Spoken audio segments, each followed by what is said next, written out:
चंदन नगर गाँव में कमला ताई नाम की एक औरत रहती थी जो गाँव में ढाबा चलाती थी। उसके ढाबे की दाल मखनी बहुत मशहूर थी। दूर दूर के गांव के लोग सिर्फ उसकी दाल मखनी ही खाने के लिए आया करते थे। मगर कमला ताई एक बेहद क्रूर स्वभाव की और बेहद लालची किस्म की औरत थी। आज भी वो बेहद गुस्से में अपने ढाबे के नौकर सतिया को आवाज लगा रही थी। अरे सतिया, ओ सतिया, कहाँ मर गया रे? देख, बाहर ग्राहकों की भीड़ लगी हुई है और तू है कि गायब है। क्या हुआ ताई? क्या हुआ? देख नहीं रहा ग्राहक रोटी रोटी चिल्ला रहे हैं और तू उनकी आवाज सुनकर भी अनसुना कर रहा है। ऐसी बात नहीं है ताई, दाल में थोड़ा नमक कम था, बस वो डाल रहा था। हाँ, वो सब तो ठीक है, लेकिन ग्राहकों पर भी ध्यान दे। मेरा ढाबा बंद करवाएगा क्या? सतिया तुरंत ग्राहकों को देखने लगा। शाम को कमला ताई पैसे गिन रही थी कि तभी सतिया कमला ताई के पास आकर बोला, ताई मैं आपसे पिछले 1 महीने से कह रहा हूँ कि मेरी तनख्वाह बढ़ा दीजिए, लेकिन आप हैं कि मेरी बात सुन ही नहीं रही। तनख्वाह बढ़ाने की बात तो तू ऐसे कर रहा है जैसे कि पैसे पेड़ पर लटकते हैं। बोल तो दिया, अगली साल बढ़ा दूंगी। ताई ये सुनते हुए मुझे 3 साल से ज्यादा हो गए। अब तो ढाबा भी बहुत अच्छी तरह से चलने लगा है। अब तो ग्राहक भी बहुत आने लगे हैं और मैं आपको शिकायत का कोई मौका भी नहीं देता, लेकिन आप जो मुझे पैसे देती हैं उससे मेरे परिवार का पेट नहीं भर पाता। तो क्या मैंने तेरे परिवार का पेट पालने का ठेका ले रखा है? ये मत भूलिए ताई, इस ढाबे की दाल मखनी जो दूर दूर तक मशहूर है उसे मैं ही बनाता हूँ। मैं कितनी मेहनत करता हूँ और सिर्फ आपसे कुछ ही रुपए बढ़ाने की बात कर रहा हूँ। सतिया की बात सुनकर कमला ताई का गुस्सा 7वें आसमान पर पहुंच गया। तो तू ये कहना चाहता है कि तेरी बनाई हुई दाल मखनी से ही मेरा ढाबा चल रहा है और बाकी खाने का सब खाना बेकार होता है? मेरे कहने का गलत मतलब मत लीजिए। बेकार की बकवास तो तू मत कर सतिया।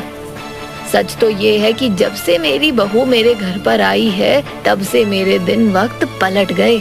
मेरी बहू के पैर मेरे ढाबे के लिए बहुत शुभ साबित हुए हैं। तेरे जैसा मनहूस इन बातों को क्या समझेगा? और रहा सवाल तेरी दाल मखनी का, तो अरे खाना बनाने वाले गांव में चंद पैसों के लिए मारे फिरते हैं। ताई मैंने आपका नमक खाया था, इसलिए मैं इस ढाबे को छोड़कर नहीं जाना चाहता था, लेकिन आप जब मेरी तनख्वाह नहीं बढ़ाएंगी तो मुझे मजबूरन धर्मा भैया के ढाबे पर जाकर काम करना पड़ेगा। वो बहुत दिनों से मेरे घर पर चक्कर लगा रहे हैं और वो आपसे दुगने पैसे देने को तैयार है। अरे तो ये क्यों नहीं कहता नास पीटे कि तू मेरे दुश्मनों से जा मिला है? लालची धोखेबाज, इससे पहले कि मैं तुझे अब धक्के देकर इस ढाबे से बाहर निकाल दूं, निकल जा।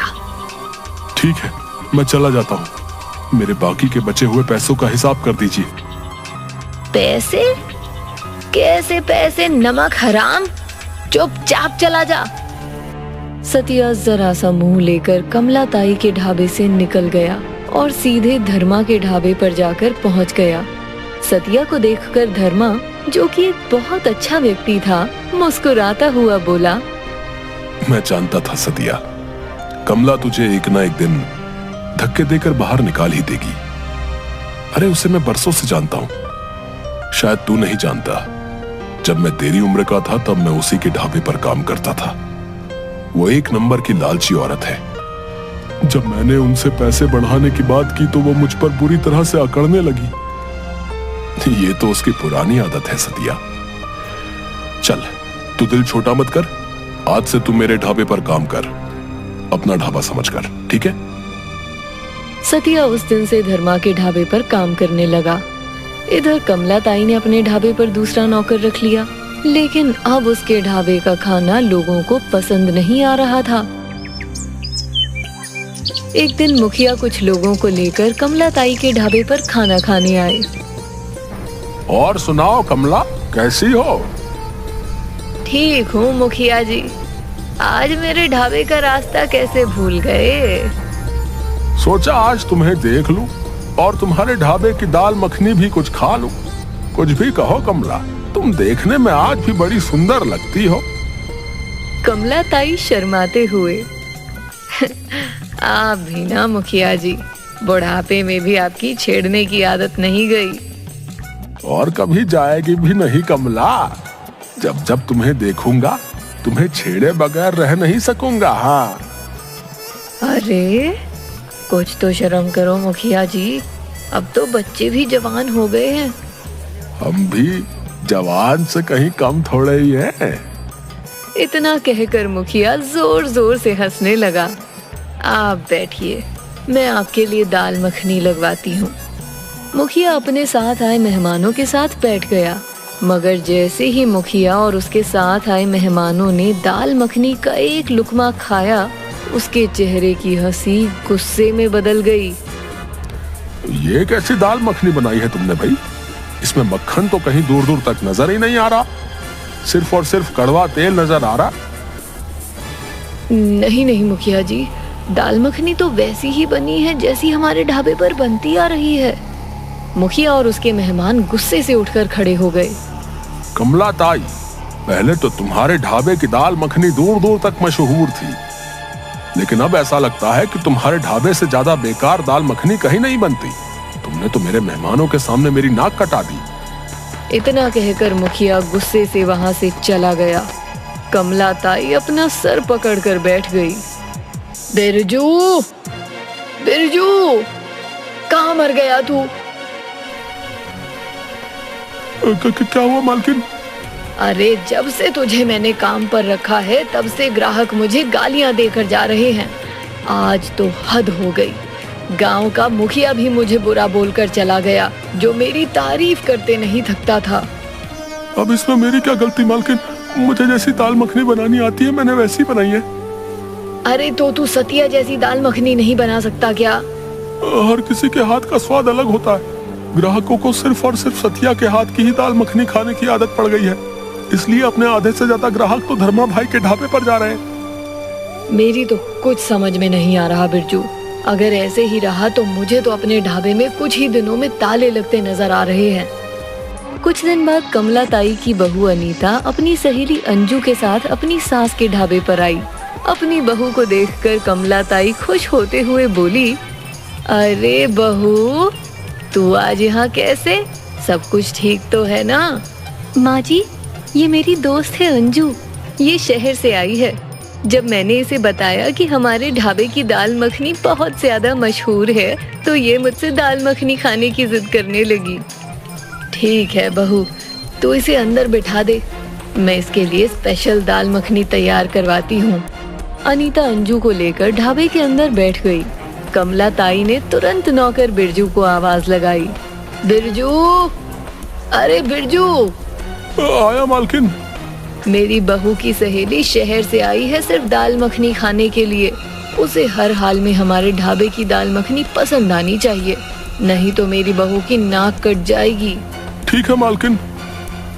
बिरजू गर्मा गर्म दाल मखनी अनीता की सहेली के सामने परोस देता है, मगर जैसे ही अंजू ने एक निवाला खाया तो उसे उबकाई आने लगी। क्या हुआ अंजू? क्या तुम्हें दाल मखनी पसंद नहीं आई? अरे तू तो बोल रही थी कि मेरी सास के ढाबे की दाल मखनी दूर दूर तक मशहूर है, मगर मैंने इतनी खराब दाल मखनी कभी जिंदगी में नहीं खाई। तूने तो मेरा एकदम मूड खराब कर दिया। इतना कहकर अंजू गुस्से से वहां से चली गई। अनीता का भी बेहद मूड खराब हो चुका था। वो गुस्से से अपनी सास से बोली, ये सब क्या है माँ जी? आपने तो मेरी दोस्त के सामने बेइज्जती करा दी। अरे क्या बताऊं बहू, जब से वो नास पीटा सतिया इस ढाबे से क्या गया है, मेरे ढाबे की तो ऐसी तैसी हो गई है। इतना कहकर कमला ताई ने अपनी बहू को सारी घटना बता दी। अगर ऐसी बात थी तो आपने मुझे पहले क्यों नहीं बताया? माँ जी आप टेंशन मत लीजिए, मेरे पास इसका एक उपाय है। कैसा उपाय बहू? एक ऐसा उपाय माँ जी कि सिर्फ इस गांव के ही नहीं बल्कि दूसरे गांव के लोग भी सिर्फ हमारे ढाबे पर ही आकर खाना खाया करेंगे और धर्मा के ढाबे पर कोई झांकेगा भी नहीं। अरे बहू, भला ऐसे कैसे हो सकता है? क्या तेरे पास कोई चमत्कारी जड़ी बूटी है क्या? ऐसा ही समझिए माँ जी, कल से आपके ढाबे पर मैं खाना बनाऊंगी, मगर ध्यान रखिएगा जब मैं खाना बनाऊं तो कुछ देर के लिए अपने नौकर बिरजू को रसोई से दूर हटा देना। और फिर आप कमाल देखिएगा। अगले दिन कमला ताई ने बिरजू को रसोई से दूर रखा। कमला ताई ने देखा कि अनीता ने खाना तैयार करने के बाद अपने पर्स से एक शीशी निकाल कर उसमें से 2-4 बूंदें दाल मखनी में डाल दी। बहू, ये क्या कर रही है तू? कहीं तो इसमें जहर तो नहीं मिला रही?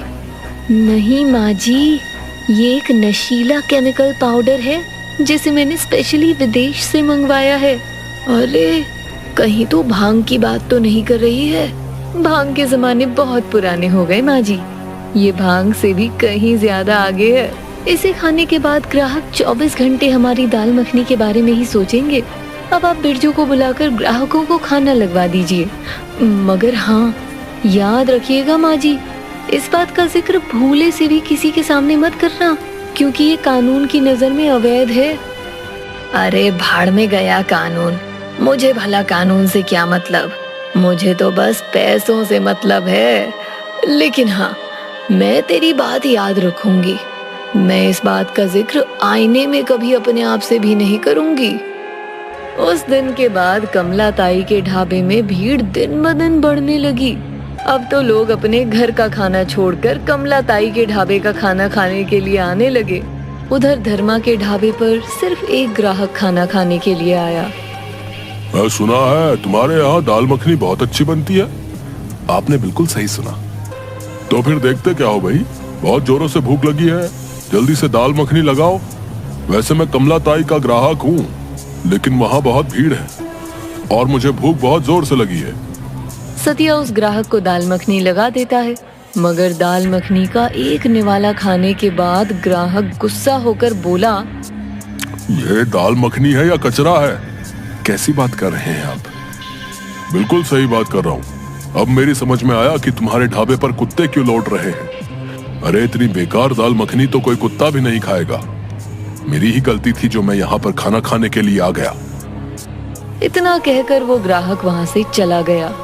समझ में नहीं आता धर्मा भाई, आखिर ये चल क्या रहा है? मेरे हाथ की दाल मखनी तो लोग बहुत पसंद करते थे, अचानक उन्हें इतनी नफरत होने लगी। कुछ समझ में नहीं आया। तभी वहाँ पर एक साधु आ गया। अलख निरंजन, बच्चा, बाबा को भूख लगी है, क्या कुछ बाबा को खिलाओगे? लेकिन खिलाने से पहले मैं एक बात बता दूं, बाबा के पास पैसे नहीं है, लेकिन हाँ, पेट भरने के बाद बाबा तुम्हें दुआएं बहुत देगा। बाबा, आपकी दुआओं की ही जरूरत है, क्योंकि हमारे ढाबे पर ताला लगने की नौबत आ गई है।